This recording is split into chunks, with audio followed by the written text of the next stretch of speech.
Subscribers yang berbahagia, hari ini kita datang lagi ke channel yang mengedukasi hukum. Ini bentuk daripada respon saya terhadap pertanyaan yang benar-benar dialami oleh subscribers. Pertanyaannya berkutat kepada problem yang dihadapi dalam penegakan hukum, khususnya di aparat penyidik ya. Jadi ceritanya begini, beliau ini ada melaporkan satu peristiwa pidana yang tengah berproses di aparat kepolisian tentang penggelapan. Memang simpel sekali kasusnya itu, namun ini menjadi agak ruwet ya, karena pemahamannya yang mungkin perlu diluruskan dalam edukasi ini. Pertama-tama yang saya mau sampaikan itu, saya mau berbicara masalah penggelapan. Kalau penggelapan itu ya macam-macam ya, seperti yang saya sering sebut dalam video-video itu. Namun penggelapan ini kalau terjadi dan juga diikuti dengan pemalsuan, ini akan menjadi peristiwa yang betul-betul kayaknya sistemik ya, apalagi dilakukan oleh lebih dari satu orang secara bersama-sama. Jadi dia summons spanning, namanya itu pemufakatan jahat.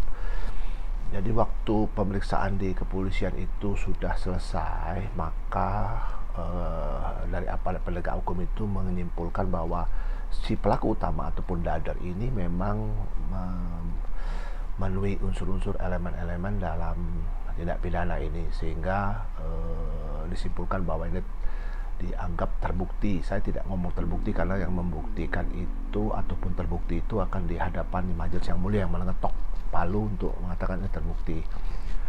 Pada perjalanannya sementara itu disidik dan sudah disimpulkan bahwa ini adalah ada tindak pidana, pelaku ini meninggal dunia.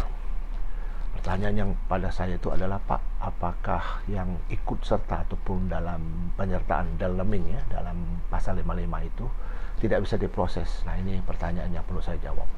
Jadi satu peristiwa pidana itu tidak bisa dihapus dengan adanya meninggal dunia, hanya nanti mengadilinya yang tidak bisa, penuntutannya yang tidak bisa, karena yang bersangkutan telah meninggal dunia. Tidak berarti secara substansi itu menghilangkan. Jadi dalam video ini saya mempertegas untuk aparat penyidik, apabila menemukan situasi seperti ini, maka pelaku-pelaku lain yang menyertai pelaku utama ini bisa diangkat pidananya. Karena apa? Karena pelaku utama telah memenuhi unsur-unsur ini. Pelaku utama tidak bisa disidik kembali dan juga tidak bisa diadili karena meninggal dunia. Jadi demi hukum ya, maka itu ditutup, tapi bukan berarti substansinya hilang. Ada tiga yang kita tahu dalam KUHP itu. Untuk menghentikan penyidikan itu ada satu yang disebut dengan kurang cukup bukti, yang kedua bukan tindak pidana, ada peristiwanya, yang ketiga demi hukum. Jadi artinya yang demi hukum ini adalah peristiwanya itu memenuhi elemen tindak pidana, namun karena meninggal dunia maka demi hukum dihentikan. Jadi apa yang saya buat edukasi ini menyatakan bahwa peristiwa pidana tidak akan hilang dengan meninggalnya pelaku.